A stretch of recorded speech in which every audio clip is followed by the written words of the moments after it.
भगोड़े तोशु की मां बन के रह गई अनुपमा, नहीं बन पाई मदर इंडिया।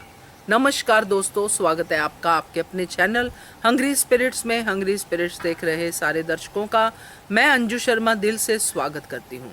बड़ा अफसोस है मगर सच यही है, आज की डेट में यही समझ में आया है जो आज की कड़ी देखी। इतने दिन हो गए तोशु को भागे हुए, इंडिया वाले अमेरिका पहुंच के, मगर अभी तक अनुपमा पुलिस स्टेशन नहीं पहुंच पाई। तो एक ही बात समझ में आती है कि हम तो सब सोच रहे थे कि ये मदर इंडिया बनेगी और सजा देगी अपने बेटे को, मगर ये तो एक माँ ही बन के रह गई। बात करते हैं पहले वही निवेदन, जिन्होंने अभी तक चैनल को सब्सक्राइब नहीं किया है कृपया कर लीजिए। साथ में दोस्तों बेल आइकन दबाइएगा ताकि आपको हमारे वीडियोस के नोटिफिकेशन मिलते रहें। तो अनुपमा के बारे में आज हम बात करेंगे इस वीडियो में पर्टिकुलरली, क्योंकि जिस माँ को वो रिप्रेजेंट करती आ रही है उस माँ का ये बड़ा टेस्ट था। हो सकता है आने वाले समय में अनुपमा तोशु को सज़ा दिलाए या ना दिलाए, क्या हो ये हमें नहीं पता, मगर आज की डेट में जिस तरह से अनुपमा को हमने देखा उसमें एक ही चीज़ समझ में आई कि अनुपमा सिर्फ अपने बच्चों की माँ ही बन के रह गई है। उस माँ को ही रिप्रेजेंट करती हैं जो घर में रहती हैं और अपने बच्चों के जुल्म सहती हैं, कुछ कहती है मगर जो करना है वो नहीं कर पाती है। मुझे लगा था कि अनुपमा जिस तरह से तोशु के लिए लड़ रही है कि तोशु को बुलाओ, तोशु के लिए बार बार वनराज शाह को बोल रही है कि बुला लो नहीं तो मैं पुलिस स्टेशन चली जाऊंगी। अब अनुपमा क्या कर रही है? अनुपमा ना तो पुलिस स्टेशन जा रही है ना ही कुछ और कर रही है। अगर अनुपमा पुलिस स्टेशन जाती भी है तो क्या पुलिस नहीं पूछेगी कि इतने दिनों तक आप कहाँ थी मैडम? क्या अनुपमा ने खुद ही जेल जाने का बंदोबस्त कर लिया है कि अगर तोशु नहीं मिला तो कोई और, तो किसी ने जुल्म किया नहीं है, किसी और ने चोरी नहीं की है, तोशु का मिलना ही जरूरी है अगर अनुपमा को अपने आप को बेकसूर साबित करना है। मगर अनुपमा उस तरफ बढ़ ही नहीं रही है।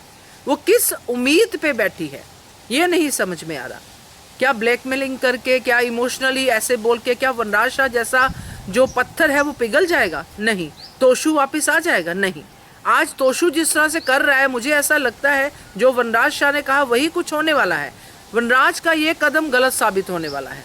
तोशु अब इससे बड़ा कांड भी कर सकता है अपने आप को बचाने के लिए, क्योंकि जिस तरह उसने आज कहा है कि मम्मी नहीं मानेगी, चाहे कोई भी दुनिया की चीज़ मान जाए, अनुज मान जाए, मगर मम्मी नहीं मानेगी। तो अगर तोशु इसके बाद कोई बड़ा कदम उठा जाता है तो क्या ये सिर्फ वनराज शाह का ही दोष होगा? क्या अनुपमा का दोष नहीं होगा?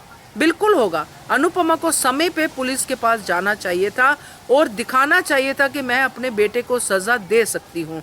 1 दिन का टाइम दे दिया, 2 दिन का टाइम दे दिया, मगर चलता ही जा रहा है ये टाइम। और कितना टाइम देना है अपने बेटे को? तो ये जो मदर इंडिया वाला हम सोच रहे थे वो मुझे होता हुआ दिखाई नहीं दे रहा। अगर इतने दिनों बाद होता है तो फिर फ़ायदा ही क्या? क्योंकि जब मदर इंडिया की हम बात करते हैं तो हम मदर इंडिया फिल्म की बात करते हैं। हम उस सीन की बात करते हैं जब नरगिस जी अपने ही बेटे, यानी कि उस किरदार में जो राधा का किरदार वो निभा रही थी, अपने ही बेटे के सामने बंदूक तान के खड़ी होती है और फिर कुछ सेकंड्स में ही अपने बेटे पे गोली दाग देती है, क्योंकि बेटा वही डिज़र्व करता है। मगर ये वाला जो समय है ये हमें देखने को नहीं मिल रहा। तो देखते हैं आगे क्या होता है, मगर आज काफ़ी ज़्यादा अलग ही तरह का एपिसोड था ये अनुपमा का। क्या कहते हो आप? कमेंट कीजिएगा। देखते रहिए channel Hungry Spirits. Thank you so much. Subscribe to our channel by clicking the subscribe button. Click the bell button and enjoy the latest uploads from our channel.